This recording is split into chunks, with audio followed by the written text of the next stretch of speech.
ತಾಯಿಯು ಜನ್ಮ ನೀಡಿದರೆ ಗುರುವು ಬದುಕಿನ ಅರ್ಥವನ್ನು ಕಲಿಸ್ತಾರೆ. ಸಿದ್ಧನಾಮ ಭಕ್ತ ಸುಪ್ರೇಮ ಶಿವಶಾಂತಿಧಾಮ ಪಾಡುವೆ ಮೇಮ. ಬಂದಿರತಕ್ಕಂಥ ಎಲ್ಲ ಭಕ್ತಾದಿಗಳಿಗೆ, ಊರಿನ ಗಣ್ಯರಿಗೆ, ಯುವಕರಿಗೆ, ಮುದ್ದು ಮಕ್ಕಳಿಗೆ ತಾಯಂದಿರಿಗೂ ನಮಿಸುತ್ತಾ, ಈ ದಿನ ನಾವು ಗುರುಪೌರ್ಣಿಮೆಯನ್ನು ಚಿಕ್ಕದಾಗಿದ್ದರೂ ಸಹ ಚೊಕ್ಕದಾಗಿ ಹಮ್ಮಿಕೊಂಡಿದ್ದೇವೆ. ಇದಕ್ಕೆಲ್ಲರ ಸಹಕಾರ ಇದೆ ಅಂತೇಳಿ ನನ್ನ ಮಾತನ್ನು ಮುಂದುವರಿಸ್ತೀನಿ. ಈಗ ಹೇಳಿದ್ರು ಗುರುಪೌರ್ಣಿಮೆ ಅಂತಂದರೆ ಇದು ವೇದವ್ಯಾಸರ ಜನ್ಮದಿನ. ಅವರು 18 ಪುರಾಣಗಳನ್ನು, ಮಹಾಭಾರತದ 18 ಪುರಾಣಗಳನ್ನು ರಚನೆ ಮಾಡಿ ಇಡೀ ಮಹಾಭಾರತವನ್ನು ರಚನೆ ಮಾಡಿದರು. ಅದೇ ರೀತಿಯಾಗಿ ಗುರು ಶಿಷ್ಯರ ಪರಂಪರೆಯನ್ನು ನೋಡೋದಾದರೆ ನಾವು ಇಲ್ಲಿ ಏಕಲವ್ಯ, ದ್ರೋಣಾಚಾರ್ಯರು, ರಾಮಕೃಷ್ಣ ಪರಮಹಂಸರು ಹಾಗೂ ಸ್ವಾಮಿ ವಿವೇಕಾನಂದವರು, ನಾರದ ಮುನಿಗಳು ಮತ್ತು ಶ್ರೀ ಮಹರ್ಷಿ ವಾಲ್ಮೀಕಿಯವರನ್ನು ನಾವು ಗುರು ಶಿಷ್ಯರ ಪರಂಪರೆಯಲ್ಲಿ ನಾವು ಕಾಣಬಹುದಾಗಿದೆ. ಈಗ ಮೊದಲನೇದಾಗಿ ನೋಡೋದಾದರೆ ಗುರು ಶಿಷ್ಯರ ಪರಂಪರೆಯಲ್ಲಿ ನಾವು ದ್ರೋಣಾಚಾರ್ಯರು ಮತ್ತು ಶಬ್ದವೇದಿ ವಿದ್ಯೆಯನ್ನು ಕಲಿಸೋದಾಗಿರ್ಬೋದು, ಇವರಲ್ಲಿ ಅವರ ಕಾರ್ಯ ಮುಂದುವರಿತಾ ಇರುತ್ತೆ. ಆ ಕಾರಣದಲ್ಲಿ ಅರ್ಜುನ ಏನಿದ್ದಾರೆ ಅವರಿಗೆ ಇವರು ವಿದ್ಯೆಯನ್ನು ಕಲಿಸಬೇಕಾದ ಸಂದರ್ಭದಲ್ಲಿ ಏಕಲವ್ಯವರು ಬೇಡ ಕುಲದವರು, ಅವರು ಕಾಡಿನಲ್ಲಿ ವಾಸ ಮಾಡತಕ್ಕಂಥ ಏಕಲವ್ಯ ಬಂದು ದ್ರೋಣಾಚಾರ್ಯರಿಗೆ ಬಂದು ಕೇಳ್ಕೊಳ್ತಾರೆ, ನೀವು ನಮಗೆ ಬಿಲ್ವಿದ್ಯೆಯನ್ನು ಕಲಿಸಿಕೊಡಿ ಗುರುಗಳೇ ಅಂತೇಳಿ ಕೇಳಿದಾಗ ಆವಾಗ ದ್ರೋಣಾಚಾರ್ಯರು ಅವರ ಸಂಕಲ್ಪ ಏನಿರುತ್ತೆ, ಅವರು ರಾಜವಂಶದಲ್ಲಿ ಬೆಳೆದಿರ್ತಕ್ಕಂಥ ರಾಜವಂಶದವರಿಗೆ ಮಾತ್ರ ಅವರು ವಿದ್ಯೆಯನ್ನು ಕಲಿಸ್ತಕ್ಕಂಥ ಸಂಕಲ್ಪ ಮಾಡಿರ್ತಾರೆ. ಇಲ್ಲಿ ಅವರು ಒಂದು ಸಂಕೋಲೆಯಲ್ಲಿ ಬೆಳ್ಕೊಂಡಿರ್ತಾರೆ. ಯಾರು? ದ್ರೋಣಾಚಾರ್ಯ ಮತ್ತು ಏಕಲವ್ಯ ನಡೆದಿರ್ತಕ್ಕಂಥ ಗುರು ಶಿಷ್ಯರ ಪರಂಪರೆ. ಮುಂದುವರೆದು ನೋಡೋದಾದ್ರೆ ರಾಮಕೃಷ್ಣ ಪರಮಹಂಸರು ಮತ್ತು ಸ್ವಾಮಿ ವಿವೇಕಾನಂದರು. ರಾಮಕೃಷ್ಣ ಪರಮಹಂಸರಿಗೆ ಸ್ವಾಮಿ ವಿವೇಕಾನಂದ ಅಂತ ಶಿಷ್ಯ ಸಿಕ್ಕಂತೂ ಬಹಳ ಧನ್ಯತೆಯಿಂದ ನಾವು ನೋಡ್ತಾರೆ. ರಾಮಕೃಷ್ಣ ಪರಮಹಂಸರು ಸ್ವಾಮಿ ವಿವೇಕಾನಂದರಿಗೆ ಏಕಲವ್ಯನದಾಗಿರ್ಬೋದು, ರಾಮಕೃಷ್ಣ ಪರಮಹಂಸ ವಿವೇಕಾನಂದರ ಕಥೆಯನ್ನು ಅತ್ಯಂತ ಸುಂದರವಾಗಿ ಹೇಳಿದಂತ ದಯವರಿಗೆ ತುಂಬ ಹೃದಯದ ಎಲ್ಲರ ಪರವಾಗಿ ಇದರೇ ಸರ್ವ ವಿದ್ಯಾನಾಂ ದಕ್ಷಿಣಾಂ ಮೂರ್ತಯೇ ನಮಃ.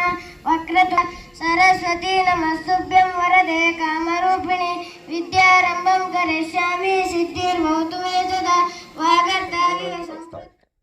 ವ್ಯಾವಹಾರಿಕ ಜ್ಞಾನವನ್ನು ಕಲಿಸ್ತಾರೆ, ಜೀವನದ ಮೌಲ್ಯಗಳನ್ನು ಕಲಿಸ್ತಾ ಇದ್ದಾರೆ. ಇವೆಲ್ಲಕ್ಕಿಂತ ನಾವು ತಂದೆಯಿಂದ ನಾವು 2ನೇ ಗುರು ಸ್ಥಾನ. ಇನ್ನ 3ನೇದಾಗಿ ಗುರು ಅಂದ್ರೆ ನಿಮಗೆ ಮತ್ತು ನಮಗೆ ಪಾಠ ಕಲಿಸಿದ ಗುರುಗಳು ಮತ್ತು ನಮಗೆ ಸಾಧು ಸಂತರಿಂದ ನಮ್ಮ ಜೀವನದ ದಿಕ್ಕನ್ನು ಬದಲಾಯಿಸಿದ ಅವರಿಗೂ ಸಹ ನಾವು ಗುರುಗಳು. ಅಂದ್ರೆ ಪ್ರತಿಯೊಬ್ಬರ ಜೀವನದಲ್ಲಿ ಒಬ್ಬ ಗುರು ಇದ್ದೇ ಇದ್ದಾರೆ. ತಾಯಿ, ತಂದೆ ಮತ್ತು ಶಿಕ್ಷಕ, ಇವರೆಲ್ಲವನ್ನೂ ನಾವು ಒಟ್ಟಾಗಿ ಗುರು ಅಂತ ಕರೀತೀವಿ. ಆದ್ರೆ ಶಿಕ್ಷಕ ಅಂದ್ರೆ ಕೇವಲ ಪಾಠ ಹೇಳೋದು ಮಾತ್ರ ಶಿಕ್ಷಕರ ಅಂತೀವಿ ನಾವು. ಆದ್ರೆ ಅವ್ರ ಶಿಕ್ಷಕರನ್ನು ಮಾತ್ರ ನಾವು ಗುರು ಅಂತ ಹೇಳಲ್ಲ. ನಮ್ಮ ಜೀವನದಲ್ಲಿರ್ತಕ್ಕಂಥ ಕತ್ತಲೆಯನ್ನು ಹೋಗಲಾಡಿಸಿ ಬೆಳಕಿನೆಡೆಗೆ ಯಾವ ವ್ಯಕ್ತಿ ಕೊಂಡೊಯ್ಯುತ್ತಾರೋ ಅವರೆಲ್ಲರನ್ನು ನಾವು ಗುರುಗಳ ಸ್ಥಾನದಲ್ಲಿ. ಯಾಕಿದು ಗುರು ಒಂದು ಭವ್ಯ ಸ್ಥಾನವನ್ನು ಪಡೆಯುತ್ತಿದೆ? ಇವತ್ತು ಹುಟ್ಟುತ್ತಿಗೆ ಯಾರು ಜಾಣರಾಗಿರಲ್ಲ, ಎಲ್ಲರೂ ಒಂದಲ್ಲ ಒಂದು ರೀತಿಯಿಂದ ಒಟ್ಟು ಸ್ವಭಾವದಿಂದ ಇರ್ತೀವಿ. ಅವರನ್ನು ತಿದ್ದೋದು ಗುರುಗಳು, ತಂದೆ ತಾಯಿಗಳು ಎಲ್ಲ ತಿರ್ತೀವಿ. ನಮ್ಮ ರಾಜ್ಯನೇ ಗೆದಿಯುತ್ತೆ, ಆ ರಾಜ್ಯವನ್ನು ನಾವು ವಶಪಡಿಸ್ಕೊಳ್ತೀವಿ ಅಂತೀವಿ. ಆದ್ರೆ ಚಿಕ್ಕ ರಾಜ್ಯದ ಸೈನಿಕ ತುಕಡಿಗೆ ಅವರಿಗೆ ಒಂದು ಎದೆಯಲ್ಲಿ ಡವ ಸ್ಟಾರ್ಟ್ ಆಗ್ಬಿಡುತ್ತೆ. ನಾವು ಸೋಲ್ತೀವಿ, ನಾವು ಯುದ್ಧದಲ್ಲಿ ವೀರ ಮರಣವನ್ನು ಹೊಂದ್ತೀವಿ ಅಂತಕ್ಕಂಥ ಒಂದು ಭಾವನೆ ಅವರಲ್ಲಿ 100ಕ್ಕೆ 100% ಬೇರೆ ಬಿಡುತ್ತೆ. ಇನ್ನೇನು ಯುದ್ಧ ಸಾರದೆ ರಣರಂಗಕ್ಕೂ ಹೋಗ್ಬೇಕು. ಆದಲ್ಲಿ ಹೋಗುವಾಗ ಒಂದು ಬನ್ನಿ ಮಹಾಂಕಾಳಿ ಮರ ಇರುತ್ತೆ. ಆ ಬನ್ನಿ ಮಹಾಂಕಾಳಿ ಮರದ ಒಂದು ಸಾಧು ಕೂತಿರ್ತಾರೆ, ಒಂದು ಪೂಜ್ಯರು ಕೂತಿರ್ತಾರೆ. ಪೂಜ್ಯರು ಕೂತಿದ್ರೆ ಮುಂದಿನ ಒಂದು ಸೈನ್ಯ ಹೋಗ್ತಾ ಇದೆ. ಆ ಸೈನ್ಯ ಪರಮ ಪೂಜ್ಯರಿಗೆ ಲೆಕ್ಕಿಸಿದಂಗೆ ಹೋಗ್ತಾ ಇದೆ. ನಾವು ಯಾಕೆ ಲೆಕ್ಕಿಸಿದಲ್ಲ? ಅವರ ಸಂಖ್ಯೆ ಬಹಳ ಇದೆ, ವಿಪರೀತ ಸಂಖ್ಯೆ ಇದೆ. ಸೈನಿಕರು ನಾವೇ ಇದ್ದೀವಿ, ಸಾವಿರಾರು ಸೈನಿಕರು. ನಾವು ಆ ಸೈನ್ಯವನ್ನು ಹೊರದುಳಿಸ್ತೀವಿ, ನಮಗೆ ಯಾರೋ ಒಂದು ಸಹಕಾರ ಬೇಡ ಅಂತ ಮುನ್ನುಗ್ತು ಹೋಗ್ತಾ ಇದೆ ರಣರಂಗಕ್ಕೆ. ಹಿಂದೆ ಚಿಕ್ಕ ಸೈನ್ಯದ ತುಕಡಿ ಬರ್ತಾ ಇದೆ. ಅವರು ಸೈನ್ಯದ ತುಕಡಿಯಲ್ಲಿ ಎಲ್ಲ ಮುಖದಲ್ಲಿ ಏನ್ ಮಾಡ್ತಾರೆ, ಒಂದು ನಿರುತ್ಸಾಹ ತುಂಬಿರುತ್ತೆ. ಆ ಸೈನಿಕರ ಮುಖದಲ್ಲಿ ನಿರುತ್ಸಾಹ, ಇನ್ನೇನು ನಮ್ಮ ಜೀವನ ಏನೂ ಇಲ್ಲ, ನಾವು ವೀರಮರಣವನ್ನು ಹೊಂದ್ತೀವಿ ಅಂತಕ್ಕಂಥ ಆ ಒಂದು ಮನದಾದ ಮಾತುಗಳು ಪರಮ ಪೂಜ್ಯರಿಗೆ ಗೊತ್ತಾಗುತ್ತೆ ಆ ಮುಖಗಳನ್ನು ನೋಡಿದಾಗ. ಆವಾಗ ಅವರು ನೋಡಿ, ಅವರಿಗೆ ಅಸೂಯೆ ಇಲ್ಲ, ದಿಮಾಕ ಇಲ್ಲ, ಮುಖದಲ್ಲಿ ಒಂದು ಏನೋ ಶಾಂತ ಭಾವನೆ, ನಾವು ಸೋಲ್ತೀವಲ್ಲ ಅಂತಕ್ಕಂಥ ಪೂಜ್ಯ ಭಾವನೆ ಅವ್ರ ಮನಸ್ಸಲ್ಲಿ ಇರುತ್ತೆ. ಆವಾಗ ಆ ಬನ್ನಿ ಮಾರದ ಹತ್ರ ಅವರು ಆ ತುಕಡಿಯನ್ನು ಸ್ಟಾಪ್ ಮಾಡ್ತಾರೆ. ಸ್ಟಾಪ್ ಮಾಡಿ ಇಳಿದಾರೆ ಎಲ್ಲರೂ. ಪರಮ ಪೂಜ್ಯರ ಹತ್ರ ನಮಸ್ಕರಿಸ್ತಾರೆ. ಆ ಪೂಜ್ಯರು ಹೇಳ್ತಾರೆ, ಯಾಕಪ್ಪ ನಿಮ್ಮಲ್ಲಿ ಎಲ್ಲ ಮುಖ ಈ ರೀತಿ ಇದೆಯಲ್ಲ, ಏನಾಗಿದೆ? ಅವಾಗ ಹೇಳ್ತಾರೆ, ಪೂಜ್ಯರೇ ಈ ರೀತಿ ಇದೆ, ನಾವು ರಣರಂಗಕ್ಕೆ ಹೋಗ್ತಾ ಇದ್ವಿ, ನಾವು ವೀರ ಮರಣವನ್ನು ಹೊಂದ್ತೀವಿ ಅಂತ. ಅವಾಗ ಪೂಜ್ಯರ ಒಂದು ಮಾತು ಹೇಳ್ತಾರೆ ಅವ್ರಿಗೆ, ನೋಡಪ್ಪ, ನಾನು ಒಂದು ನಾಣ್ಯ ಇದೆ, ಈ ನಾಣ್ಯ ಚುಮ್ತೀನಿ ನಾನು, ಇದು ರಾಜ ಬಿದ್ರೆ ನೀವು ಗೆಲ್ತೀರಿ, ಇಲ್ಲ ರಾಣಿ ಬಿದ್ರೆ ನೀವು ಸೋಲ್ತೀರಿ ಅಂತ. ಆವಾಗ ಈ ಗುರುಗಳ ಮಾತನ್ನು ಸಹ ಅವರು ಲೆಕ್ಕ ಅಂದ್ರೆ ಮನಸ್ಸಲ್ಲಿ ಅಷ್ಟೊಂದು ಧೈರ್ಯ ಬರಲ್ಲ. ಯಾಕಂದ್ರೆ ಸಾವಿರಾರು ಸೈನಿಕರಲ್ಲಿ ಇವರು ಬೆಳವಣಿಗೆ ಸೈನಿಕರಲ್ಲಿ ಆದ್ರೂ ಎಲ್ಲರೂ ಗೌರವ ಕುಳಿತು ಹೌದು ಆಯ್ತು ರೀ ಅಜ್ಜರೇ, ನಾಣ್ಯ ಚಿಮ್ಮಿ, ನಾಣ್ಯ ಚಿಮ್ತಾರೆ ಅಜ್ಜರು, ಪರಮ ಪೂಜ್ಯರು ನಾಣ್ಯ ಚಿಮ್ತಾರೆ. ನಾಣ್ಯ ಪೂರ್ತಿ ಮೇಲೆ ಹೋಗುತ್ತೆ. ಆ ನಾಣ್ಯ ಕೆಳಗೆ ಬರುವಷ್ಟು ಅವರ ಕೆಳಗೆ ಬರಬೇಕು, ಆ ರೀತಿ ಅವರೆಲ್ಲರ ಆ ಒಂದು ಹೃದಯ ಬಲಿತ ವಿಪರೀತ ಆಗ್ತಾ ಇದೆ. ಇನ್ನೇನು ನಾಣ್ಯ ಮೇಲೆ ಹೋಯ್ತು, ಬರ್ತಾ ಇದೆ ನಾಣ್ಯ ಕೆಳಗಡೆ ಬಂತು, ನೋಡಿದ್ರು ರಾಜ ಬಿತ್ತು, ಆ ನಾಣ್ಯ ರಾಜ ಬಿತ್ತು. ಆದ್ರೆ ಇವ್ರು ವಿಪರೀತ ಖುಷಿ ಆಯ್ತು, ಹೌದಲ್ಲ ನಾವೇ ಗೆದ್ದಿದ್ದೀವಿ. ಅವರು ಸಾವಿರ ಸೈನಿಕರು ಇರಬಹುದು, ಆದ್ರೆ ನಾವು ಬೆಳವಣಿಗೆ ಸೈನಿಕರು ಇರ್ಬೋದು, ಆದ್ರೆ ನಾವೇ ಗೆದ್ದಿದ್ದೀವಿ ಅಂತಕ್ಕಂಥ ಆತ್ಮಸ್ಥೈರ್ಯ ಅವರಲ್ಲಿ ಬಂತು. ಪೂಜ್ಯರು ಹೇಳಿದ್ರು, ಇಲ್ಲ ನೀವು ಖಂಡಿತ ಗೆದ್ದೇ ಗೆದ್ದಿರಪ್ಪ, ದಯವಿಟ್ಟು ನೀವು ಒಳ್ಳೆತನದಿಂದ ಒಳ್ಳೆ ಮನಸ್ಸಿನಿಂದ ಯುದ್ಧ ಮಾಡಿ. ಹೋದ್ರು ರಣರಂಗದಲ್ಲಿ ಕಾಲ ಹಿಡಿದ್ರು. ಆದ್ರೆ ದೊಡ್ಡ ಸೈನ್ಯದ ತುಕಡಿ ಕೆಲವೇ ನಿಮಿಷಗಳಲ್ಲಿ ಉಳಿಸಿದ್ರು. ಈಗ ಚಿಕ್ಕ ಸೈನ್ಯದ ತುಕಡಿ ವಿನ್ನ ಆದ ನಂತರ ನೋಡಿ, ದೊಡ್ಡ ರಾಜ್ಯದ ಸೈನ್ಯದ ತುಕಡಿಯನ್ನು ಚಿಕ್ಕ ರಾಜ್ಯದ ಸೈನ್ಯದ ತುಕಡಿ ಹೊಡೆದುಳಿತು. ಕಾರಣ ಗುರುಗಳ ಒಂದು ಆತ್ಮಸ್ಥೈರ್ಯದ ಮಾತುಗಳು. ಅವರು ಬರುವಾಗ ಗುರುಗಳ ಆಶೀರ್ವಾದಂತೆ ಅವರು ವಿನ್ ಆದ್ರು. ಬರುವಾಗ ಪೂಜ್ಯರಾಗ ಬಂದು ನಮಸ್ಕರಿಸಿ, ಗುರುಗಳೇ ನಾವು ಯಾವ ರೀತಿ ಯುದ್ಧ ಮಾಡಿದ್ವಿ, ನೀವು ಯಾವ ರೀತಿ ನಮಗೆ ಆಶೀರ್ವಾದ ನೀಡಿದ್ರು ಗೊತ್ತಾಗ್ಲಿಲ್ಲ ಅಂದರು. ಏನೂ ಇಲ್ಲಪ್ಪ ಶಿಷ್ಯಂದ್ರೆ, ಏನಿಲ್ಲ ನೋಡಿಲಿ, ಇದು ಒಂದು ನಾಣ್ಯ, ಈ ನಾಣ್ಯ ನಾನು ಚಿಮ್ಮಿದಾಗ ಅದು ರಾಜ ಬಿದ್ದರೆ ನೀವು ಗೆದ್ದಿದ್ದೀರಿ ಅಂತಂದು ಹೇಳಿದ್ವಿ, ಗೆದ್ರಿ. ರಾಣಿ ಬಿದ್ದರೆ ಸೋಲ್ತೀರಿ ಅಂತಂದು ಹೇಳಿದ್ರೆ ನೀವು ಸೋಲ್ತಿದ್ರಿ. ಅದು ರಾಜ ನಾಣ್ಯ ಯಾವ್ದು ತೋರಿಸ್ರಿ ಅಜ್ಜರೇ. ಆ ನಾಣ್ಯ ತೋರಿಸಿದ್ರು ಅಜ್ಜರು. ಎರಡೂ ಕಡೆಗೂ ರಾಜ್ಯನೇ ಇದೆ, ಎರಡೂ ಕಡೆಗೂ ರಾಜ್ಯನೇ ಇದೆ. ಪಕ್ಕ ಇದ್ದಿಲ್ಲ, ಪಕ್ಕ ಇದ್ದಿಲ್ಲ ಅಂದ್ರೆ ರಾಣಿ ಅದು ಇದ್ದಿಲ್ಲ, ಅಂದ್ರೆ ಎರಡು ಕಡೆಗೆ ರಾಜ್ಯ. ಅಂದ್ರೆ ಇಲ್ಲಿ ಏನ್ ಅರ್ಥ ಆಗ್ತದೆ, ಸೆಲ್ಫ್ ಕಾನ್ಫಿಡೆನ್ಸ್ ಇರ್ಬೇಕು, ನಮಗೆ ಆತ್ಮವಿಶ್ವಾಸ ಇರ್ಬೇಕು. ಯಾವುದೇ ಕೆಲಸ ಮಾಡಿ ಗುರುಗಳನ್ನು ಮುಂದಿಟ್ಕೊಂಡು ಆತ್ಮವಿಶ್ವಾಸ ಕೆಲಸ ಮಾಡಿಸಿದ್ರೆ ಎಲ್ಲಾ ಕೆಲಸ ಕಾರ್ಯಗಳು ಸುಶ್ರೂತವಾಗಿ ನಡಿ.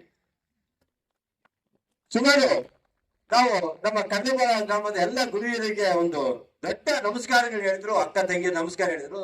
ನಮಗೆ ಇನ್ನು ಹೇಳ್ಬೇಕಪ್ಪ ಅಂತ, ಕಳೆದ 33 ವರ್ಷಗಳಿಂದ ಗವಿಸಿದ್ದೇಶ್ವರ ಮಹಾಸ್ವಾಮಿಗಳು ಕಡ್ಲಬಾಳ ಗ್ರಾಮಕ್ಕೆ ಬಂದು 2-3 ಸರಿ, 4 ಸರಿ ಬಂದು ನಮ್ಮ ಶಾಲೆಗೆ ಬಂದಿದ್ದಿಲ್ಲ. ಆದ್ರೆ ಈ ಸರಿ ಮೊನ್ನೆ ನಮ್ಮ ಮರುಶಾಂತವೀರ ಮಹಾಸ್ವಾಮಿಗಳ ಕೃಪಾಶೀರ್ವಾದದಿಂದ ಗವಿಸಿದ್ದೇಶ್ವರ ಮಹಾಸ್ವಾಮಿಗಳು ನಮ್ಮ ಕಡ್ಲಬಾಳ ಶಾಲೆಗೆ ಬಂದು, ಅದು ನಮಗೆ ಎಲ್ಲಿಲ್ಲದ ಎಲ್ಲ ಸಿಬ್ಬಂದಿವರೆಗೂ ಮತ್ತು ನಮ್ಮ ಕಡ್ಲಬಾಳ ಗ್ರಾಮದ ಜನತೆ ಎಲ್ಲಿಲ್ಲದ ಸಂತೋಷ. ಅವತ್ತಿನಿಂದ ನಾವು ಹೇಳ್ತಾ ಇದೀವಿ ನಿಮಗೆ ತಂಗಿರಿ, ಅಣ್ಣ ತಪ್ಪಿದೆ, ಯಾವುದೇ ಒಂದು ರೀತಿ ಒಂದು ಇದು ನಡೀತಾ ಇಲ್ಲ ಶಾಲೆ, ಅಂದ್ರೆ ಯಾವುದೇ ಒಂದು ದೋಷಗಳು ಎಲ್ಲ ಸೂತೋಗಿ ನಡೀತಾರೆ. ಕೇವಲ 90-95 ವಿದ್ಯಾರ್ಥಿಗಳಿರ್ತಕ್ಕಂಥ ಶ್ರೀ ಗುರು ಶಿವಶಾಂತಿವೀರ ಪ್ರೌಢಶಾಲೆ ಇವತ್ತು 210 ವಿದ್ಯಾರ್ಥಿಗಳಿದ್ದಾರೆ. ನಮ್ಮ ಶಾಲೆ 210 ವಿದ್ಯಾರ್ಥಿಗಳು. ಅದರಲ್ಲಿ ನಮ್ಮ ಮಠದ ವಿದ್ಯಾರ್ಥಿಗಳು ಮುಂದಿನ ವರ್ಷ ಇದರ ಮೂರ್ಪಟ್ಟ ಆಗುತ್ತೆ. ಆಮೇಲೆ ಮಠ ನೋಡಿ, ಕಾರಣ ತಿಳ್ಕೊಳ್ಳಿ ಅಕ್ಕ ತಂಗಿಯರಿ, ನನಗೆ 2 ಮಕ್ಕಳು ಇದ್ದಾವೆ, ಎಲ್ಲರಿಗೂ ಆ ಮಕ್ಕಳು ಇರ್ತವೆ. ನಾವೇನ್ ಮಾಡ್ತೀವಿ, ಮಕ್ಕಳು ಓದು ಅಂತ ಅಂಕಗಳನ್ನ ಬೆನ್ನೆತ್ತಿ ಕಳಿಸ್ತಾ ಇದೀವಿ. ನಾವು ಮಗು ರಿಸಲ್ಟ್ ಬಂದ ತಕ್ಷಣ ನಾವ್ ಏನು ನೋಡಲ್ಲ, ಅವ್ನ ಆರೋಗ್ಯ ನೋಡಲ್ಲ, ಅವ್ನಿಗೆ ಸಂಸ್ಕೃತಿ ಸಂಸ್ಕಾರ ಯಾವ್ದು ನೋಡಲ್ಲ. ಅಂಕ ಎಷ್ಟು ಬಂತಪ್ಪ ಅಂತೀವಿ. ಚೆನ್ನಾಗ್ ಬಂದ್ರೆ ಶಬಾಷ್ ಅಂತೀವಿ, ಕಡಿಮೆ ಬಂದ್ರೆ ಅವನ ನೆಗ್ಲೆಕ್ಟ್ ಮಾಡ್ಕೊಂಡು ನಾವೇ ಗಂಡೆ ಎತ್ತಿ ಊಟ ಮಾಡ್ತೀವಿ. ಆ ಮಗು ಬೇಜಾರಾಗ. ಆದ್ರೆ ಮಠದ ಮಾನ್ಯಗಳಲ್ಲಿ ಬೆಳ್ತಕ್ಕಂತ ಒಂದು ಶಿಷ್ಯಂದ್ರು ನೋಡಿ, ವಿದ್ಯಾರ್ಥಿಗಳನ್ನ ನೋಡಿ, ಅವ್ರು ಎಲ್ಲರಿಗೂ ಶಿಕ್ಷಕರಾಗಿರ್ತಾರೆ. ಅಂಗವೇಗಲ್ಲ, ಯಾಕಂದ್ರೆ ಅಲ್ಲಿ ಸಂಸ್ಕಾರ ಸಂಸ್ಕೃತಿ ಎಂಬುದಿರುತ್ತೆ. ಮಠದಿಂದ ಬಂತಕ್ಕಂಥ ಯಾವ ಶಾಲೆಗೆ ಮಠದ ವಿದ್ಯಾರ್ಥಿಗಳು ಬರುತ್ತಾರೋ ಎಲ್ಲಾ ವಿದ್ಯಾರ್ಥಿಗಳು ಬದಲಾವಣೆ ಮಾಡ್ತಕ್ಕಂಥ ಶಕ್ತಿ ಅವರಲ್ಲಿ ಇರುತ್ತೆ. ಯಾಕಂದ್ರೆ ನೋಡ್ತಾರೆ ದಿನನಿತ್ಯ. ಅಂದ್ರೆ ಇವರ ಒಂದು ವಾಕ್ಯ ಆಗ್ತದೆ ನೋಡ್ತಾರೆ, ಇವರ ಒಂದು ನಯ ನೋಡ್ತಾರೆ, ಒಪ್ಪಿಗೆ ನೋಡ್ತಾರೆ, ಶಿಕ್ಷಕರಿಗೆ ಬರ್ತಕ್ಕಂಥ ಬೆಳವಣಿಗೆ ನೋಡ್ತಾರೆ. ಇದನ್ನ ನೋಡ್ಕೊಂಡು ನೂರಾರು ವಿದ್ಯಾರ್ಥಿ. ಹಾಗಾಗಿ ನಾವು ಮಕ್ಕಳಿಗೆ ಏನ್ ಮಾಡ್ಬೇಕಪ್ಪ, ಸಂಸ್ಕಾರ ಮತ್ತು ಸಂಸ್ಕೃತಿ ಕಲಿಸ್ಬೇಕು. ನಾವು ಸಂಸ್ಕಾರ, ಈಗ ಮಕ್ಕಳು ನಮ್ಮ ಮಕ್ಕಳೇ ಹಾಕು ಮಾವಿನ ಹಣ್ಣು ತಂದಿಟ್ಟೆ ಮಾವಿನ ಹಣ್ಣು ತಿನ್ನಲ್ಲ, ಅವ್ರು ಮ್ಯಾಂಗೋ ಜ್ಯೂಸ್ ಕುಡಿ ನೋಡಿ. ಅದೇ ಮಾವಿನ ಹಣ್ಣನ್ನೇ ಮಾಡಿ ಹಾಕಿರ್ತಾರೆ, ಬಟ್ ಇಂಥ ಪ್ಯೂರ್ ಹಣ್ಣು ಅಲ್ಲಿ ಸಿಗಲ್ಲ ಮಾವಿನ. ಆದ್ರೆ ಮ್ಯಾಂಗೋ ಜ್ಯೂಸ್ ಕೊಡ್ತೀರಾ, ಮಾವಿನ ಹಣ್ಣು ತಿಂದಿರಿ ನೀವು, ನೀಲಮ್ಮ ಹಣ್ಣು ಯಾವ್ದಾರ ಹಣ್ಣು ತಿಂದಿರಿ, ಆದ್ರೆ ಮಾವಿನ ಹಣ್ಣು ತಿನ್ನಲ್ಲ, ಮ್ಯಾಂಗೋ ಜ್ಯೂಸ್. ಅದು ನೋಡಿ, ಮಾವಿನ ಹಣ್ಣು ತಿನ್ನೋದು ಸಂಸ್ಕೃತಿ, ನಮ್ಮ ಸಂಸ್ಕೃತಿ. ಆದ್ರೆ ಆ ಜ್ಯೂಸ್ ಕೊಡೋದು ಸಂಸ್ಕಾರ ಅಲ್ಲ, ನಮ್ಮ ಸಂಸ್ಕೃತಿ ಅಲ್ಲ. ನಾವೇನ್ ಮಾಡ್ತೀವಿ, ನಮ್ಮ ಭಾರತೀಯ ಸಂಸ್ಕೃತಿಯನ್ನು ಬಿಟ್ಬಿಡ್ತೀವಿ, ಬೇರೆ ದೇಶದ ಸಂಸ್ಕೃತಿಯ ನಾವು ಮಕ್ಕಳನ್ನು ಅಡಿಕ್ಟ್ ಮಾಡ್ತೀವಿ. ಪಿಕ್ಚರ್ ಬೆಳಗಾಗ್ತಿಲ್ಲ, ಪಿಕ್ಚರ್ ಬಗ್ಗೆ ಏನಿದೆ, ಅದು ಆರೋಗ್ಯಕ್ಕೆ ಹಾನಿಕಾರಕ ಒಂದು ಕೆಮಿಕಲ್ಸ್ ಹಾಕಿರ್ತದೆ. ನೀವು ಅಬ್ಸರ್ವ್ ಮಾಡಿ, ಮೈಕ್ರೋಸ್ಕೋಪ್ ತೆಗೆದುಕೊಂಡು ಈ ಒಂದು ಅಂಗಡಿಯಲ್ಲಿ ಮಾಡ್ತಕ್ಕಂತ ಒಂದು ಕುರಿಕಡೆ ಅಂತಕ್ಕಂಥ ಒಂದು ಮೈಕ್ರೋಸ್ಕೋಪ್ ನಲ್ಲಿ ಅಬ್ಸರ್ವ್ ಮಾಡಿ, ತಾಯಿಂದರೆ ನೀವು ತಂದೆ ಅಬ್ಸರ್ವ್ ಮಾಡಿ, ಅದರಲ್ಲಿ ಸಣ್ಣದಾಗಿ ಜೇಡ ಹುಟ್ಟಿರುತ್ತೆ, ಜೇಡ ಜನ್ಮ ನೀಡಿರುತ್ತೆ, ಸಣ್ಣದಾಗಿ ಜೇಡ. ಆ ಮೈಕ್ರೋಸ್ಕೋಪ್ ನಲ್ಲಿ ನೋಡಿದ ಮಾತ್ರ ಅದು ಗೊತ್ತಾಗುತ್ತೆ ಜೇಡ. ಅದನ್ನ ನಾವು ಚಪ್ಪಡಿಸ್ಕೊಳ್ತಿದ್ದೀವಿ. ಇನ್ನು ಒಂದಲ್ಲ, ಇನ್ನು ಯಾವ್ದಾರ ಜರ್ನಿ ಹೋಗಪ್ಪ ಅಂದ್ರೆ ತಾಯಿಯಂದ್ರ ಬ್ಯಾಗ್ ನಲ್ಲಿ ಇರೋದಂತೆ ಕುರಿಕುರಿನೆ. ಇದು ಸತ್ಯ ನೋಡಿ. ಆ ಕುರಿಕುರೆ ಅವೆಲ್ಲ ನಾವು ಏನ್ ಮಾಡ್ತೀವಿ, ಜಂಕ್ ಫುಡ್ಸ್ ಅಂತೀವಿ ನಾವು, ಅವೆಲ್ಲವೂ ದೂರ ಮಾಡಿ. ಇನ್ನ ತಾಂತ್ರಿಕ ವಿಜ್ಞಾನಕ್ಕೆ ಬಂದ್ರೆ, ತಂತ್ರಜ್ಞಾನ ಯುಗದಲ್ಲಿ ಬಂದ್ರೆ, ಮೊಬೈಲ್ ಬಂದಿದೆ, ಇಂಟರ್ನೆಟ್ ಬಂದಿದೆ, ಟಿವಿ ಬಂದಿದೆ, ಎಲ್ಲ ಬಂದಿದೆ. ಯಾಕಪ್ಪ, ಮೊಬೈಲ್ ಇಂಟರ್ನೆಟ್ ಎಲ್ಲ ಇದೆ, ಅದಕ್ಕೆ ಗುರುಬೆ ಅಲ್ಲ ಇಲ್ಲ. ಅವು ಏನೇ ಫಾರ್ವರ್ಡ್ ಇದ್ರು, ತಕ್ಷಣ ಮಾಹಿತಿ ನೀಡಿದ್ರು, ಅದಕ್ಕೊಬ್ಬ ಗುರು ಬೇಕೇ ಬೇಕು. ಹಾಗಾಗಿ ಗುರುವಿಗೆ ಇರ್ತಕ್ಕಂಥ ಸ್ಥಾನ ಮತ್ತಾರಿಗಿಲ್ಲ ಜಗತ್ತಿನ. ಅದಕ್ಕಾಗಿ ಹೇಳಿದ್ರು, ಗುರು ಬ್ರಹ್ಮ, ಗುರು ವಿಷ್ಣು, ಗುರುದೇವೇ ಮಹೇಶ್ವರ, ಗುರು ಸಾಕ್ಷಾತ್ ಪರಬ್ರಹ್ಮ, ತಸ್ಮೈ ಶ್ರೀ ಗುರುವೇ ನಮಃ. ಹಾಗಾಗಿ ತಂದೆ, ತಾಯಿ ಮತ್ತು ಶಿಕ್ಷಕ, ಇವರು ಮೂರು ನಮ್ಮ ಜೀವನದಲ್ಲಿ ನಮ್ಮ ದಿಕ್ಕನ್ನು ಬದಲಾವಣೆ ಮಾಡ್ತಕ್ಕಂಥ ಶಕ್ತಿ. ಇನ್ನ ಉದಾಹರಣೆ ಒಂದು ನಮ್ಮ ಗಣಿತ ಶಾಸ್ತ್ರಜ್ಞರಿಂದ ಶ್ರೀನಿವಾಸ ರಾಮಾನುಜಮ್ನಂದ್ರೆ 9ರ ಬಗ್ಗೆ ತೆಗೆದುಕೊಳ್ಕೊಂಬ. ಯಾವುದೇ ಅಂಕಿ ಗುಣಿಸ್ರಿ, ಅದು ಕೂಡಿಸಿದ್ರೆ ನಿಮಗೆ 9 ಬರುತ್ತೆ. 9 9 9 18 1 8 1 8 ಕೂಡಿಸಿದ್ರೆ 9 ಬರುತ್ತೆ. 9 3 27 ಬರುತ್ತೆ. 27 2 ಮತ್ತು 7 9. 9 36 ಬರುತ್ತೆ. 3 ಮತ್ತು 6 9. 9 45 4 ಮತ್ತು 5 9. 9 ಮತ್ತು 81 ಹೇಳಿ 8 ಮತ್ತು 1. ಏನಿದು ವಿಚಿತ್ರ. ಅದಕ್ಕೆ ಯಾರು ಗುರುಗಳು ಎಲ್ಲ ಕಂಡಿರ್ತಕ್ಕಂಥ ಮಹಾನ್ ಭಾವ. ಈಗ ಉದಾಹರಣೆ ಹೇಳ್ತೀವಿ, ಶ್ರೀಕೃಷ್ಣ ಮತ್ತು ಸಾಂದೀಪನಿ ಮಹಾಶ್ರೀ ಗುರು ಶಿಷ್ಯರ ಸಂಬಂಧ ಹೇಗಿರುತ್ತೆ, ಮತ್ತು ದೇವಾಚಾರ್ಯರು ಮತ್ತು ಅರ್ಜುನ ಅವರ ಗುರು ಶಿಷ್ಯರ ಸಂಬಂಧ ಯಾವ ರೀತಿ ಇರುತ್ತೆ. ಅದೇ ರೀತಿ ರಾಮಕೃಷ್ಣ ಪರಮಹಂಸರು ಮತ್ತು ಗೊತ್ತಿದೆ ಯಾರು, ರಾಮಕೃಷ್ಣ ಪರಮಹಂಸರ ಶಿಷ್ಯ ಯಾರು? ವಿವೇಕಾನಂದರು, ಸ್ವಾಮಿ ವಿವೇಕಾನಂದರು. ನೋಡಿ, ಸ್ವಾಮಿ ವಿವೇಕಾನಂದರು ಜೀವಿಸಿದ್ದು ಕೇವಲ 36 ವರ್ಷ. 36 ವರ್ಷದಲ್ಲಿ ಇಡೀ ವಿಶ್ವವೇ ಅವರ ಕಡೆ ತಿರುಗಿ ತಂದಂತ ಕೆಲಸವನ್ನ ಮಾಡಿ. ಹಾಗಾಗಿ ಮನುಷ್ಯನ ಆಯುಷ್ಯ ಎಷ್ಟಪ್ಪ ಅಂದ್ರೆ 170 ವರ್ಷ ಮಾಡಿದ್ದಾರೆ. ಕೆಲವರು 170 ವರ್ಷ ಮಾಡಿದ್ದಾರೆ. ಮಾದೇವ ತಾತನವರು ಕೆಲವು 170 ವರ್ಷ ಮಾಡಿದ್ದಾರೆ. ನಾವೇನ್ ಮಾಡ್ತೀವಿ, ಆಯುಷ್ಯ 60 ವರ್ಷ 70 ವರ್ಷ 100 ವರ್ಷ ಅಂತಂತೀವಿ. ಅಲ್ಲ, ನಿಮ್ಮ ಸಂಸ್ಕೃತಿ ಸಂಸ್ಕಾರ ಮಾಡುವ ಕೆಲಸದ ಮೇಲೆ ನಿಮ್ಮ ಆಯುಷ್ಯ ಹೆಚ್ಚ. ಹಾಗಾಗಿ ಮನೆಯಲ್ಲಿ ಸಂಸ್ಕಾರ ಬೆಳಿಬೇಕಪ್ಪ ಅಂದ್ರೆ ಗ್ರಾಮದಲ್ಲಿ ಮಠಮಾನ್ಯಗಳಿರ್ಬೇಕು.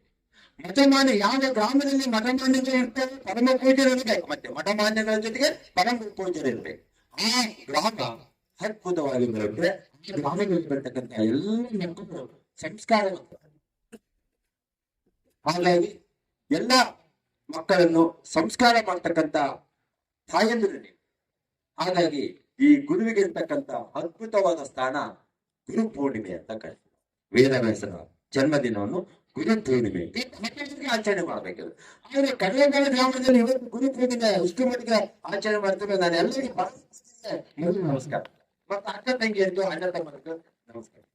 ಹಾಗಾಗಿ ನಾನು ಸಾಮಾನ್ಯ ವ್ಯಕ್ತಿ, ಆದ್ರೆ ನನ್ನನ್ನು ಪರಮ ಪೂಜೆಯಲ್ಲಿ ಕರೆಸಿ ಎರಡು ಮಾತಾಡಲು ಅವಕಾಶ ಮಾಡ್ತಕ್ಕಂಥ ಕಡಿಮೆ ಪೂಜೆಯರಿಗೆ ಮತ್ತು ಕಡಿಮೆ ಗ್ರಾಮದ ಎಲ್ಲ ಗುರು ಹಿರಿಯರಿಗೆ, ಅಕ್ಕ ತಂಗಿಯರಿಗೆ ನಮಸ್ಕರಿಸುತ್ತಾ ನನ್ನ ಎರಡು ಮಾತುಗಳಿಗೆ ವಿರಾಮ ಕೊಡುತ್ತೇನೆ. ದಯವಿಟ್ಟು